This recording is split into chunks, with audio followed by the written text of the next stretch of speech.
back here right now!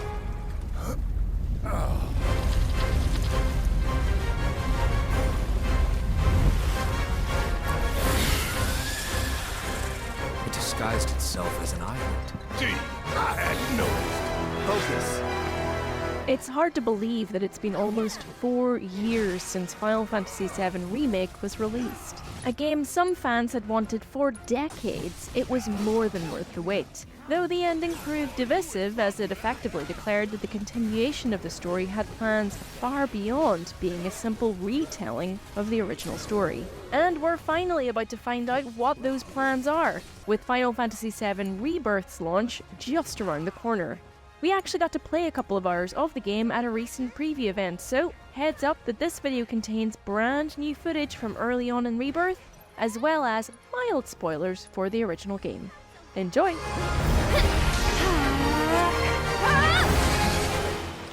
Our preview, and Final Fantasy VII Rebirth as a whole, starts off with the Nibelheim flashback, which we weren't able to capture.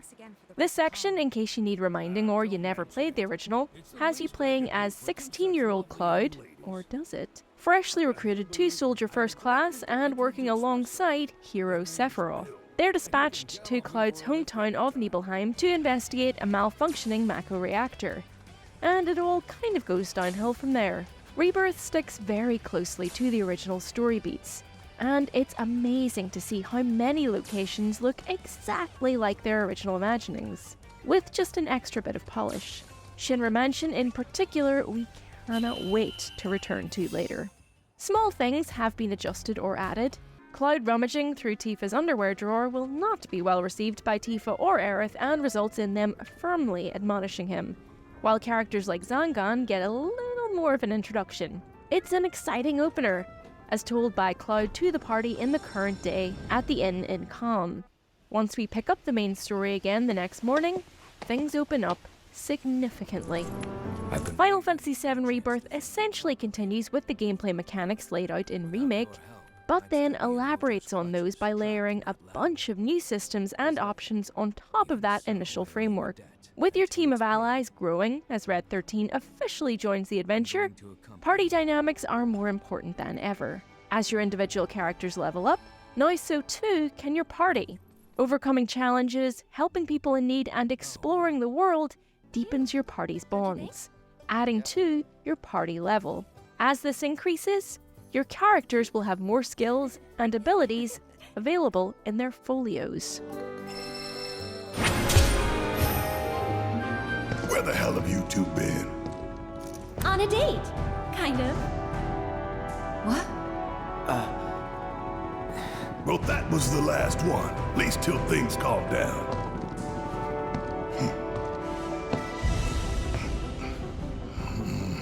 Got that?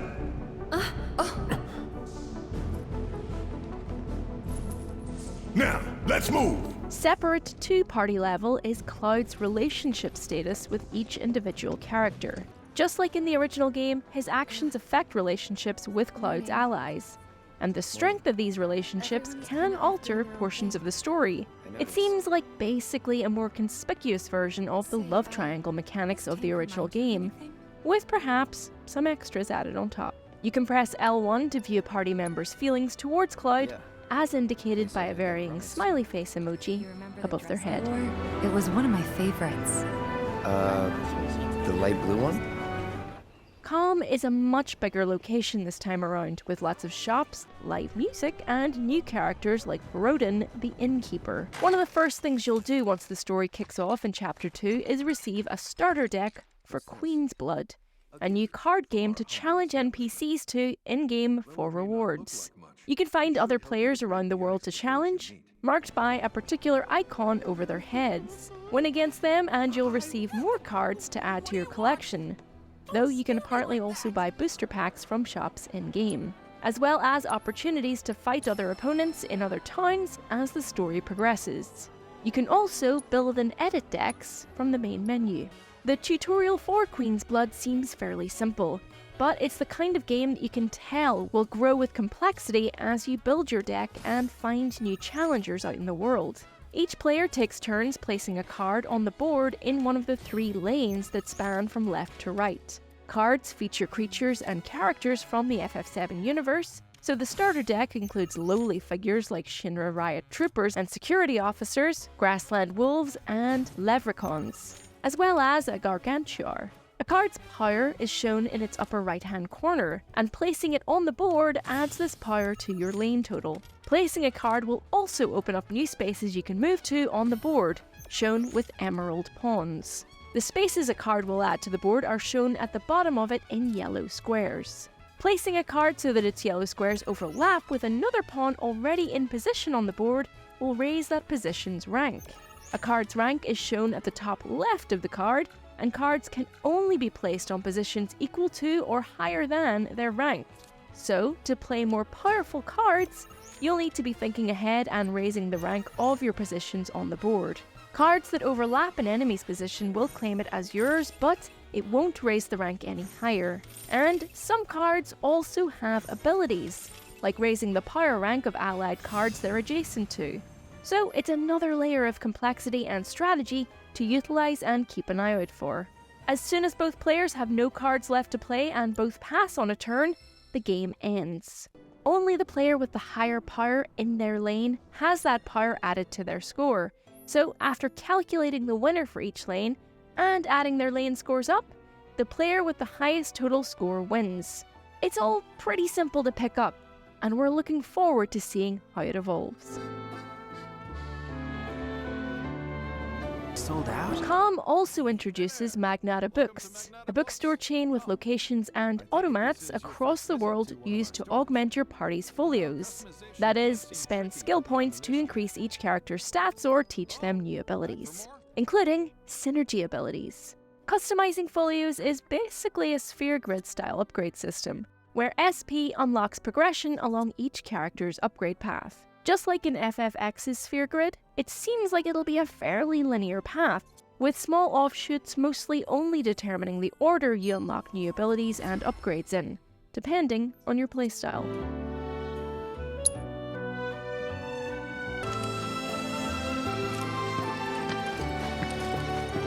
Extra bullets. How much is this one? Welcome. Damn. That is quite the weapon you got there, mister. Being able to customize your playstyle is something that Final Fantasy VII Rebirth is very keen to impress on players. You can upgrade your weapons in the main menu, and raising your character's weapon levels will unlock more of these skills, as well as stat boosts to set for each weapon, allowing you to customize each ally's combat style to suit you. So for example, Cloud's Buster Sword starts off with 2 weapon skills to choose from: a weapon ability damage increase of 5%, or increasing Cloud's max HP by 200. Increasing your weapon level will unlock more skills to set, and as you level up, you'll be able to have more than one active at a time. Honestly, it's a little fiddly, and not everyone will be into that level of micromanagement, so luckily the game has an option to automatically allocate weapon skills if you'd rather just not have to think about it. You can even set auto upgrades to be balanced, or prioritize attacking or defense. Now, separate from that, weapon abilities return from Remake. As a recap, each weapon has its own distinct ability that can be used while equipped, but use that ability enough times and your proficiency grows. Maxing out your proficiency in that ability will unlock it for use even when that weapon isn't equipped. And then adding materia, unique character abilities, summons, synergy attacks, elemental effects, and environmental and situational opportunities onto all of that, you've got one in-depth but deeply satisfying combat system. It'll probably take a little getting used to, especially if it's been a while since you played Remake, but the results will be worth it.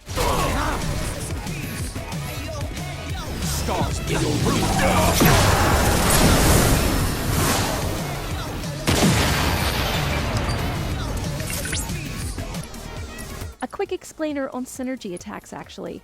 Using ATB commands that have specific notches beside them gives individual characters synergy, and when 2 characters share enough synergy between them, you can see at a glance who has what by the little rectangles under their ATB gauge in the bottom right of the screen. You can use their synergy abilities, provided you unlock those in their folios. Abilities can deal big damage. And they can also apply buffs, like increasing limit break levels, unlimited MP for a duration, or staggering enemies for longer. Plus, they just look really, really nice. And now that your team of allies has expanded and ventured out into the world, you'll need to keep track of your core combat-ready party of 3. You can adjust the battle party from the main menu and create up to 3 presets to swap between while exploring the world, by opening the commands menu and pressing L1 or R1. So, for example, you can have a party specifically for long-range spellcasting damage, or close quarters melee combat, and so on.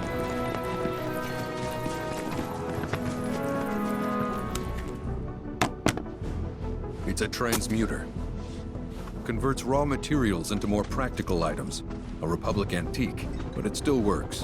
One big system new to Rebirth is accessed via the Transmuter, which converts raw material into items like consumables such as potions or antidotes, equipment, accessories, and more. You can collect chips to unlock recipes or simply level up to gain EXP that will unlock more options for crafting. Being able to craft the essentials lessens your dependency on shops and vendors. Important as the world opens up massively, and there are some items that can only be gained through transmutation. You'll honestly be tripping over materials every 30 seconds while out exploring the wilds, but if you're looking for something specific, symbols can help point out rarer materials, as well as ones only dropped by enemies. Pressing the touchpad while in the item transmuter menu can also give you hints about where specific materials can be found, if you're in a hurry to craft something in particular. Now, we only got to explore the Grasslands area of Final Fantasy VII Rebirth, which covers the original story section from after the party leave Kalm to crossing the swamplands and arriving at the entrance to the Mythal Mine. That is a teeny tiny portion of the original game, and here it is staggeringly vast, with so much to see and do that it is a little overwhelming. The world is huge and very beautiful, and if you're keen to put off the main quest, there is tons to do. We had very limited time to explore during our preview, but we still managed to find cache locations where there were treasure chests to hunt, Mog stools where you'll need to round up Mooglets to open up a shop where you can now spend any Moogle medals you find on handy items, equipment and transmutation ingredients, and side quests that include picking flowers to make flower crowns, and using the game's photo mode to take amateur scenic shots of landmarks and share them with the Association of Photography Aficionados. You'll also need to track wayward chocobos, and Chadley returns from Remake to help you with a ton of different activities like compiling battle intel and crafting unique materia, including summons like Titan. He'll also send you out to find life springs by following Spring Seeker Isles. Surveying the life spring gives you regional intel to learn about the history and ecology of a particular area. You can also hunt down summon crystals out in the world, which, when analysed, allow you to fight a weaker version of their corresponding summon in order to unlock it as a materia. Titan, for example, has 3 crystals to find in total, and you'll need to complete a memory minigame to access the crystal's power. Chadley's intel also opens up other interesting side quests, including a large, multi-part thread to track down so-called proto-relics out in the world and discover their purpose, which I have a feeling might have something to do with Final Fantasy VII's most powerful summon materia, Knights of the Round. Let's go. If you can't tell already, Final Fantasy VII Rebirth looks set to be a huge, stunning, sprawling epic. One problem it might have, if anything, is overstuffing and over-explaining itself. The last thing I'd want as a Final Fantasy VII fan is a world and an iconic story that has no mystery to it anymore. Think about the most recent Marvel and Star Wars properties, where every single little cool detail from the original now has an unnecessary backstory, and every classic iconic moment is replayed to the point of oversaturation. It just might be possible that big iconic moments in Final Fantasy VII Rebirth, like Sephiroth facing down Cloud surrounded by the fire of Nibelheim, could be telegraphed and built up so much that they may as well be winking at the audience with giant neon signs. And they really, really don't need that. Rebirth, for example, in my opinion, continues the trend from Remake of Sephiroth being a little overexposed. In the original game, Sephiroth was rarely seen in early portions of the game, but his impact was so strong that his name felt like it needed to be whispered.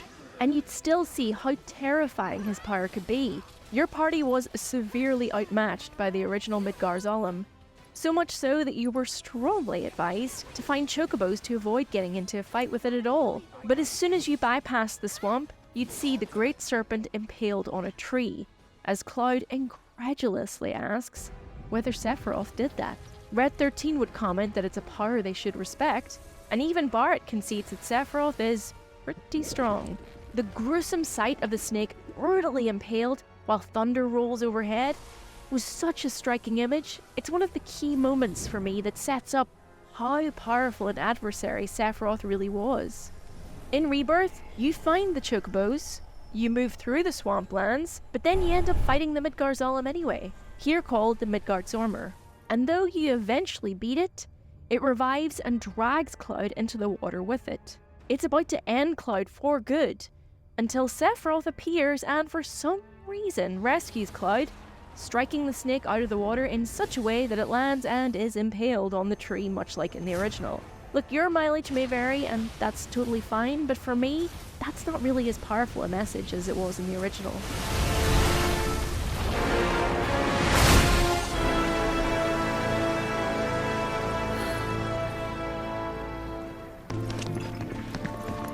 That said, there are absolutely lots of earnest and funny moments in Final Fantasy VII Rebirth. The dialogue continues to shine here and stay true to the original characters. I cannot wait to see what other secrets the final game has in store, and I'm ready to have my heart broken all over again in the Forgotten Capital. Are you? How do you feel about the direction Rebirth is going in? If you want a refresher on Remake's ending, check out the explainer video I did on screen now, and stay tuned for lots more Final Fantasy VII Rebirth videos as we get closer to launch. Thanks for watching. Bye! Enough for her standard course twice, right? Her what now? Ask him. Cloud? Forget it. You guys need to focus.